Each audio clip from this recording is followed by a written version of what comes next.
damos cordiais boas-vindas para mais um estudo da série Princípios de Fé da Igreja Adventista do Sétimo Dia, Movimento de Reforma. Hoje vamos considerar o maravilhoso tema, a reforma do vestuário. A reforma do vestuário envolve separação do mundo em hábitos, práticas e tudo que seja contrário à palavra de Deus. Assim nos afirma os apóstolos Tiago e João. Tiago capítulo 4, versículo 4, 1 João 2, 15 a 17 e Apocalipse capítulo 18, versículo 4. Como os filhos de Israel foram solicitados a usar um cordão azul, conforme Números 15, 37 a 41, como sinal de distinção entre eles e as nações idólatras ao redor, hoje a Igreja de Deus deve observar os princípios da reforma do vestuário. Os cristãos devem se vestir modesta, salutar e ordenadamente, com bom gosto, representando assim os princípios do reino celestial. Consideremos agora o propósito da reforma do vestuário. Para proteger o povo de Deus da corruptora influência do mundo, bem como para promover a saúde física e moral, foi a reforma do vestuário introduzida entre nós.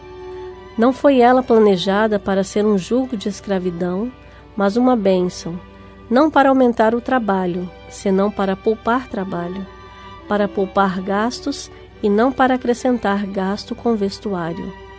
Faria distinção entre o povo de Deus e o mundo, e desta forma serviria de barreira contra suas modas e loucuras. Nossas palavras, ações, vestidos são pregadores vivos e diários, juntando com Cristo ou espalhando. Isso não é coisa insignificante para ser passada por alto com um gracejo. A questão do vestuário exige séria reflexão e muito orar. Baseado no texto citado, a seguir ressaltaremos os aspectos e propósitos da reforma do vestuário. Proteger o povo de Deus da corruptora influência do mundo. Promover a saúde física e moral.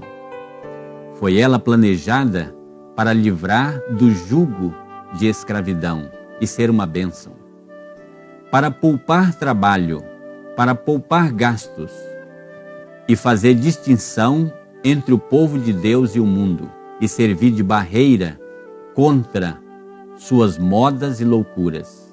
Os vestidos são pregadores diários, juntando com Cristo ou espalhando.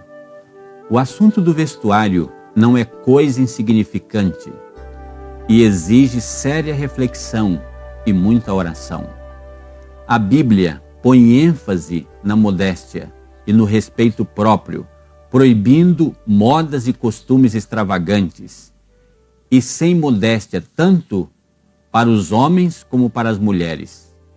Apesar de em tempos passados a moda ser geralmente problema relacionado às mulheres, infelizmente, à medida que nos aproximamos do fim, nesse ponto, Satanás destrói mesmo a experiência de alguns homens.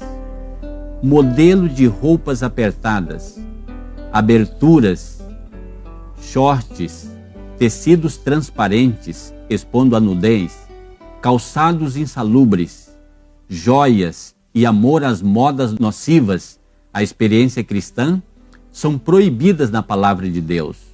Através disso, exercemos influência negativa sobre outros e teremos que responder a Deus por levarmos almas a decidirem-se contra a verdade, por vivermos em contradição com nossa profissão de fé. Homens e mulheres não devem causar confusão por sua conduta ao usarem roupa semelhante ao do sexo oposto, pois Deus declara ser isso abominação. Não haverá trajo de homem na mulher, e não vestirá o homem veste de mulher, porque qualquer que faz isto, abominação é ao Senhor teu Deus. Deuteronômio 22, 5. Há uma crescente tendência de as mulheres serem em seu vestuário e aparência tão semelhantes ao outro sexo quanto possível, e de confeccionarem seu vestuário muito semelhante ao do homem. Mas Deus declara que isso é uma abominação, que do mesmo modo as mulheres se ataviem com traje honesto, com pudor e modéstia. Vemos aí que o espírito de profecia confirma o pensamento bíblico de que cada sexo deve ter o seu vestuário próprio. Desde o começo da criação da humanidade, Deus colocou diferença entre homem e mulher e deseja que esta distinção seja mantida conforme declarado em Gênesis capítulo 1, versículo 27. Designava Deus que houvesse clara distinção entre o vestuário do homem e da mulher e considerou a questão de bastante importância para dar direções explícitas a esse respeito, pois se ambos os sexos usassem o mesmo vestuário, isto causaria confusão e grande aumento de crime. Paulo pronunciaria uma repreensão, fosse ele vivo hoje, se contemplasse mulheres que professam piedade usando esta moda de vestuário. Da mesma sorte que as mulheres, em traje decente, se ataviem com modéstia e bom senso, não com cabeleira frisada e com ouro ou pérolas ou vestuário dispendioso, porém com boas obras, como é próprio às mulheres que professam ser piedosas. A massa dos professos cristãos desrespeita completamente os ensinos dos apóstolos, usando ouro, pérolas e vestuário dispendioso. Além disso, quando vamos à presença de Deus para os cultos de adoração, devemos usar vestes apropriadas. No entender de muitos, não há maior santidade na casa de Deus do que em qualquer outro sítio dos mais comuns. Por causa de sua irreverência na atitude, no traje e comportamento e sua falta de verdadeiro espírito de devoção, Deus muitas vezes tem afastado seu rosto dos que se achavam reunidos para o culto. Os que desconsideram este ponto desonram a Deus e o mesmo se afasta da reunião. Os seguidores de Cristo, sabedores de que Deus tomou o vestuário como um tipo da justiça de Cristo, conforme Apocalipse 19:8, não podem ser desordenados e desleixados no vestir. Falaremos agora do cuidado que deve haver no preparo dos candidatos ao batismo. A prova do discipulado não é exercida tão intimamente como devia ser sobre os que se apresentam para o batismo. Deve-se compreender se os que professam ser convertidos estão simplesmente tomando o nome de adventista do sétimo dia ou se estão assumindo sua posição ao lado do Senhor para sair do mundo e serem separados e não tocarem em coisa imunda. Ao darem evidência de que compreendem plenamente sua posição, devem ser aceitos. Mas quando mostram que estão seguindo os costumes, modas e sentimentos do mundo, deve-se lidar fielmente com eles. Se não sentem a responsabilidade de mudar seu procedimento, não devem ser conservados como membros da igreja.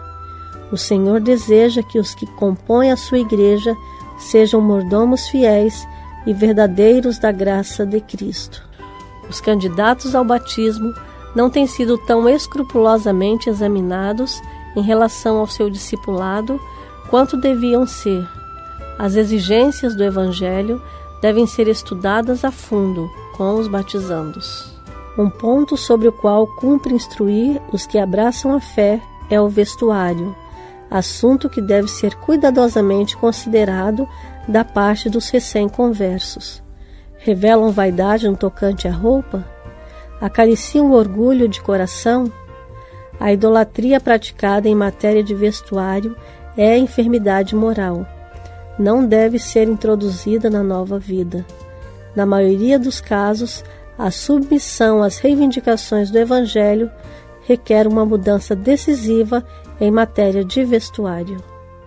De acordo com o espírito de profecia, os que ainda não estão vivendo em harmonia com os princípios apresentados na reforma do vestuário não devem ser batizados. Devem ser cuidadosamente instruídos neste ponto. Consideremos agora como Deus enviou a luz sobre a reforma do vestuário. Enquanto esta questão era um assunto tão palpitante, a profetisa escreveu a respeito do vestuário de 3 grupos de mulheres, como lhe haviam sido apresentados em visão. O primeiro era do comprimento, segundo a moda, sobrecarregando os membros, impedindo o passo, varrendo a rua e juntando as sujidades, do qual declarei os maus resultados. Esta classe, serva da moda, parecia fraca e lânguida. O vestuário da segunda classe que passou diante de mim era em muitos aspectos como devia ser. Os membros estavam bem vestidos, achavam-se livres das cargas que a tirana moda impusera à primeira classe. Fora, porém, a um extremo de curteza que desgostara e suscitara preconceito a pessoas boas, destruindo em grande medida sua própria influência. Esse não chega aos joelhos. Não preciso dizer que este estilo me foi mostrado como sendo demasiado curto. Uma terceira classe passou diante de mim, com semblante animado e passo desembaraçado e lépido. Seu vestuário era do comprimento que descrevi como apropriado, modesto e saudável. Estava umas poucas polegadas acima da sujeira da rua e do passeio, e de acordo com todas as situações, como subir ou descer degraus. O primeiro grupo estava em harmonia com o princípio da modéstia, mas atentava contra a saúde física. O segundo grupo não era prejudicial à saúde física, mas feria o princípio da modéstia. Porém, o terceiro grupo estava em harmonia com ambos os princípios, saúde e modéstia. Consideremos como foi definida a norma do vestuário. Traje o vestido do comprimento mais apropriado que eu vira e descrevera, segundo me foi possível julgar. Minhas irmãs no norte de Michigan o adotaram. E ao surgir a questão das polegadas, a fim de assegurar uniformidade quanto ao comprimento em toda parte, foi trazida uma régua e verificou-se que o comprimento de nossos vestidos mediam entre 8 e 10 acima do chão, entre 20 e 25 centímetros. Alguns deles eram um pouquinho mais compridos do que o modelo que me fora mostrado, ao passo que outros eram um pouco mais curtos. Numerosas cartas me chegaram de todas as partes do campo, indagando o comprimento do vestido que me fora mostrado. Tendo visto a régua aplicada à distância do chão a vários vestidos, e tendo ficado plenamente convencida de que 9 polegadas é o mais aproximado modelo que me foi mostrado, 22,5 centímetros, dei esse número em polegadas em Testemunhas 12, com o comprimento apropriado e muito desejável a uniformidade. A irmã White, baseada na luz que lhe foi enviada por Deus, nos apresentou a medida de 22,5 centímetros como a medida ideal para manter a uniformidade. A Conferência Geral de nossa igreja estabeleceu que os vestidos de nossas irmãs devem ter uma distância aproximada de 9 polegadas do chão, comprimento suficiente para cobrir as panturrilhas. O comprimento das mangas deve ser total nos vestidos de nossas irmãs, nas reuniões e cultos da igreja e em visitas missionárias. Nos deveres domésticos, o comprimento das mangas deve chegar ao cotovelo. O vestuário comprido e o curto foram rejeitados por Deus. Ambos comprometem a saúde física e moral de seu povo. Muitos que professam crer nos testemunhos negligenciam a luz dada. A reforma do vestuário é tratada por alguns com grande indiferença e por outros com desprezo, porque há uma cruz ligada à mesma.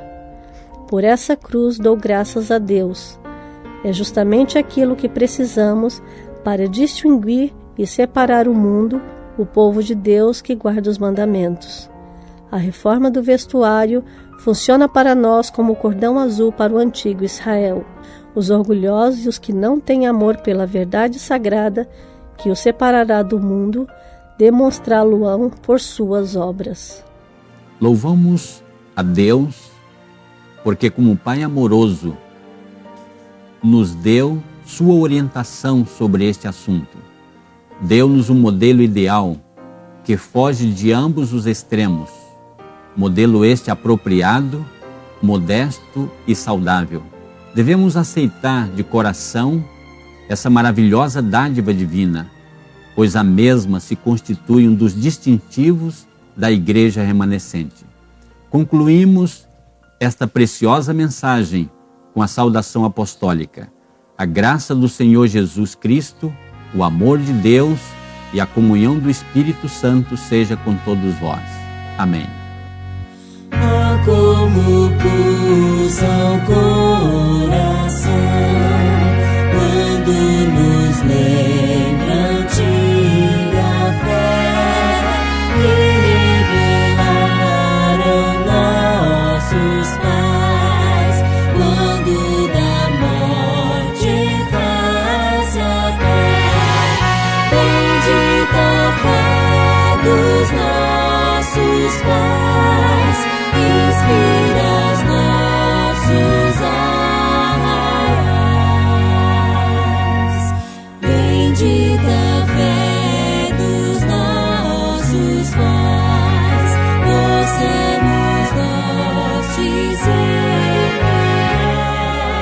por toda parte proclamar tua virtude, Deus laureis. Bendita fé dos nossos pais, inspira os nossos